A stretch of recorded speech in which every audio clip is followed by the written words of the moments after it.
မင်္ဂလာပါရန်ကုန် Rangoon Channel မှာပြန်လည်ကြိုဆိုလိုက်ပါတယ်ရန်ကုန်မြို့နဲ့ပတ်သက်တဲ့ဓာတ်ပုံအဟောင်းလေးတွေတစ်ခုစီတိုင်းမှာသူနဲ့သက်ဆိုင်တဲ့သမိုင်းလေးတွေစိတ်ဝင်စားတဲ့အလေးတွေကိုစီရှိကြတယ်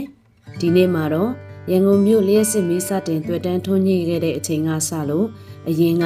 အင်ယာလန်ထီရန်လန်တို့ရဲ့ဓာတ်ပုံအဟောင်းလေးတွေနဲ့အတူရန်ကုန်ဘူတာကြီးရှေးကရွှေတကုံဖျားမှာရှိခဲ့တဲ့ကြေးကလာရုပ်ကြီးတွေကားတင်ញိုင်းလို့တင်စားရလောက်တဲ့ရှေးကတန်ပုံချိုင်စတဲ့ဓာတ်ပုံအဟောင်းလေးများကိုစူးစီးတင်ဆက်ပေးသွားပါမယ်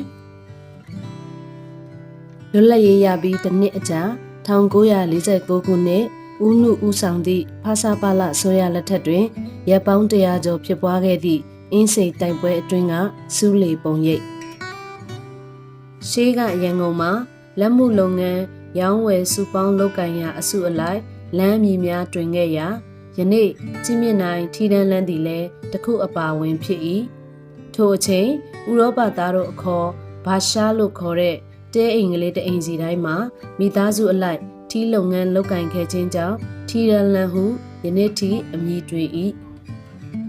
ရှေးခါကရွှေတကုံဖျားခြေတော်ရတစောင်းအဝတွင်ဘဘုဆရာဦးဆန်ဤရှေးလက်ရကလားရုပ်ကြီးနှစ်ရုပ်ရှိခဲ့ဖူးပြီးယနေ့အခါတွင်မူတရားမင်းခီးယူသင်းကိုင်နေဟန်အယုံများဖြင့်စားထိုးထားရှိသည်ထိုစဉ်ကခြေတော်ရတစောင်းအနီးတွင်ထိုအယုံမျိုး၄ရုပ်ရှိခဲ့ရာယခုအခါဗုဒ္ဓပြတိုက်ဒုတိယထပ်တွင်ပြသထားရှိပါသည်ရွှေတကုံစေတီတော်ကြီးရဲ့နောက်ဖက်မုံနဲ့မြောက်ဖက်မုံကြားရှင်ဥပဂုတ်တပန်းညံရှိတဲ့ခြိုင်ဝမ်းနေရာကိုရှေးကတန်ပုံချိုင်းလို့ခေါ်တယ်နာမည်နဲ့လိုက်အောင်တန်တိုတန်စားတွေအစုံရှိတယ်စစ်လက်ကျန်ကားပစ္စည်းအဟောင်းတွေဂျစ်ကားဘော်ဒီတွေခေါင်းတိုကားဘော်ဒီတွေအင်ဂျင်တွေအပြင်တန်ချက်ကားချင်းကျိုးအပြက်ကြီးတချို့လည်းရှိခဲ့တဲ့နေရာပါအကြောင်းရင်းကတော့ဂျပန်တွေရန်ကုန်ကိုဝင်မလာခင်ဗြိတိရှတပ်တွေတဖြည်းဖြည်းဆုတ်ခွာတယ်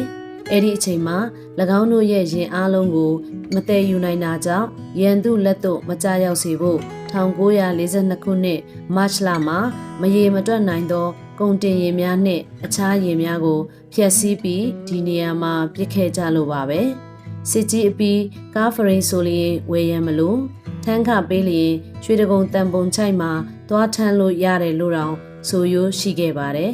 ဒါကြောင့်လဲတန်ပုံချိုက်လို့တွင်ခဲ့တာပေါ့ရန်ကုန်ဘူတာကြီးသို့မဟုတ်ကွန်းကြံဘူတာ1889ခုနှစ်မှာအင်္ဂလိပ်တို့တိစောက်ခဲ့တဲ့ပထမဆုံးဘူတာကြီးဟာဒုတိယကမ္ဘာစစ်အတွင်းမှာဂျပန်တို့ပြစ်မှတ်ထားပုံကျဲစရာဖြစ်လာပြီး1943ခုနှစ်ဂျပန်တပ်များဝင်လာတဲ့အခါမှာတော့အင်္ဂလိပ်တို့ကဖျက်ဆီးပစ်ခဲ့လိုက်ပါတယ်လက်ရှိဘူတာကြီးကို1954ခုနှစ်မှာမြမရိုးရာလက်မှုအမှုပညာနဲ့အညီပြတ်သက်အစဉ်စဉ်ဖြင့်မြန်မာဘိသုကာပညာရှင်စီတူဦးတင်မှပြန်လည်ဒီဇိုင်းရေးဆွဲပြီးတည်ဆောက်ခဲ့ပါတယ်။ရန်ကုန်ဘူတာကြီးနဲ့မိရထားသွားလာခြင်းအသုံးများတွင်ကျယ်ခဲ့ပုံကိုဘူတာကြီးတစ်ဝိုက်ကမိရထားဝန်ထမ်းရက်ကွက်နဲ့တိမ်မြူဈေးရှိက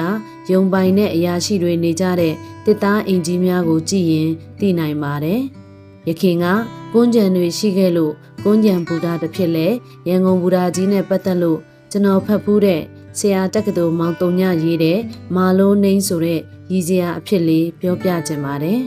။ရန်ကုန်မြို့မှာနေတဲ့အိန္ဒိယနွယ်ဖွားအခြေခံလူဒန်းစားတချို့ဟာလန်ချားဆွဲရင်းအသက်မွေးကြရတယ်။ကလားစကားမတက်ကလန်ချားမစည်းနိုင်ဆိုသလိုဘဲကွေ့ညာကွေ့တဲ့တဲ့သွားရက်ဆိုတာလောက်တော့ရန်ကုန်ကမြန်မာတွေလည်းပြောတတ်ကြတယ်။ဒီနေ့တောကလာတဲ့အတော်ကြီးတယောက်ကန်တော်ကလေးကနေတိမ်ကြီးဈေးကိုလန်ချားငှားပါတယ်။ဈေးစစ်တဲ့အပြင်လမ်းတစ်လျှောက်စကားများဆက်စုတဲ့အတော်ကြီးကိုလန်ချားသမားကစိတ်မရှိခြင်းဒီတော့မာမင်းမင်းမသိဘူးလို့အဓိပ္ပာယ်ရတဲ့မာလိုးနှိန်းလို့ကြီးဖြေတော့တာပါပဲ။ဘူတာကြီးရှေ့ကအဖြတ်ဟဲဒီဖျားတစောင်းကြီးကလှလိုက်တာဘာဖျားလဲလို့မေးတော့မာလိုးနှိန်းလို့ပြန်ဖြေတဲ့အတော်ကြီးကလက်အုပ်လေးချီလို့တာရုခေါ်တာပေါ့စူးလေဖျားလန်းနဲ့ဗိုလ်ချုပ်လန်းတောင်ကမိရထားယုံကြီးကိုမြင်တော့ဒါဘာတိုက်လဲမေးပြန်တယ်လန်ချားသမားကလည်းမာလိုးနှိမ်ပဲပြန်ဖြေတယ်။အော်မာလိုးနှိမ်တို့မြန်ချမ်းသာလိုက်တာဆိုပြီးအတော်ကြီးကခေါင်းလေးတငိမ့်ငိမ့်နဲ့ပေါ့ ဒီလိုနဲ့ရန်ကုန်စေးရုံကြီးနာရောက်တော့လူသေးထုတ်တဲ့အပေါက်ဖက်ကဖြတ်ရင်တိုက်တိုက်ဆိုင်ဆိုင်အတုပထုတ်လာတာကိုလန်ချားပေါ်ကနေမြင်ပြန်တယ်ဘယ်သူအတုပလဲမေးပြန်တာပေါ့လန်ချားသမားကလည်းမာလို့နှိမ့်လို့ပဲထပ်ဖြေလိုက်တယ်ဒီတခါတော့အတော်ကြီးကရင်ဘက်ကလေးလက်နဲ့ဖိလျက်အော်ချမ်းသာတဲ့မာလို့နှိမ့်တထင်းလဲတေချင်းတရားကိုတော့မလွန်ဆန်နိုင်ရှာဘူးအနိစ္စလို့ရေရွတ်လိုက်ပါတဲ့ပုံထဲကရန်ကုန်တက္ကသိုလ်ဘွယ်နှင်းသပင်ခမ်းမရဲ့နောက်ကျောကက်လျက်လမ်းကလေးကိုဟိုတုန်းကရွှေညောင်ပင်လမ်းလို့ခေါ်တယ်အင်းရရွာလဲလမ်းပါပဲမိုးတွင်အင်းရကန်ရေရှမ်းချိန်ဆိုရေဖုံးနေတတ်တဲ့ချောင်းရိုးကလေးဖြစ်နေတတ်တယ်။ရွေရာသီရောက်လို့တဲလန်းကလေးပေါ်လာမှတက္ကသိုလ်ကျောင်းသားတွေလူစုပြီးရွှေဒဂုံဖျားဖူးဖြတ်သွားတတ်ကြတာ။အခုတော့ကဘာကျော်အင်းရလမ်းပေါ့။1890ခုနှစ်ဝန်းကျင်ကကန္နာလန်တပ်ပေါ်မှာဒီနေ့ခေတ်32လမ်းနဲ့ကန္နာလန်တောင် Strand Square နေရာမှာရှိခဲ့တဲ့နိုင်စင်ပါတဲ့မူလစာတိုက်ကြီးဟောင်းရဲ့3-4တိုက်အကျော်ယခုမဘိုလန်းအောက်ဖက်ထိပ်လောက်မှာရှိမဲ့မူလအင်္ဂလိကန်ဘုရားကျောင်းရဲ့မျက်နှာချင်းဆိုင်မြစ်ဖက်ချမ်းကမြူနီစပယ်ဈေးလို့ခေါ်တဲ့နောင်ဘိုကျုပ်ဈေးနေရာကိုပြောင်းရွှေ့ခဲ့တဲ့ဈေးကြီးရဲ့အစာအုပ်အမြင့်ရင်လို့မရှိသေးတဲ့ညာဘက်အစုံအင်္ဂလိပ်တွေစုနေတဲ့တရုတ်တန်းရဲ့အားလုံးကိုတစုတဝေးတဲ့တွေ့ရတဲ့ရှားပါပုံဟောင်းလေးပါမြို့ကလမ်းမီတိုင်တွေမီးထိုးညှိဖို့လူ3ယောက်ကတာဝန်ယူရတယ်တယောက်ကတညာလုံးထွန်းထားတဲ့ရေနံစီမီးခုံးမိုင်းတွေကိုရှင်းလင်းရတယ်နောက်တစ်ယောက်ကရေနံစီလိုက်ဖြည့်ရတယ်ကျန်တစ်ယောက်ကတော့ရေနံစီမီးအိမ်တွေကိုမီးညှိရတယ်ဒီလိုနဲ့လမ်းမီးတိုင်တွေအလင်းရဖို့လဲပတ်လာလိုက်တာ1905ခုနှစ်ဩဂတ်လ9ရက်နေ့ည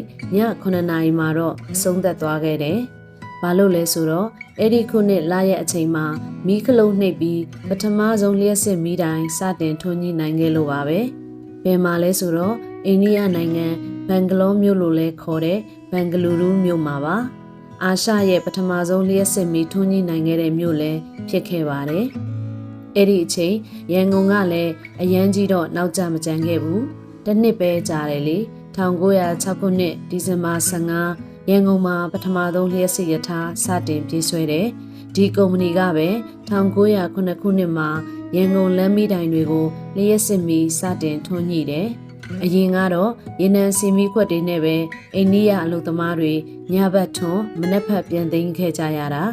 ဒါကြောင့်1910ရိုးကုံတိုက်ဖွင့်တဲ့အချိန်လျှက်စစ်ပန်ကားတွေဓာတ်လေကားတွေတက်ထားတာမို့အစမ်းတကျလာကြည့်ကြတယ်ဆိုတာတိတ်တော့လဲမဆန်းတော့ပါဘူးလျှက်စစ်ဓာတ်အားကိုစပြီးသုံးနိုင်တဲ့ခေဦးကာလဖြစ်ခဲ့တာကို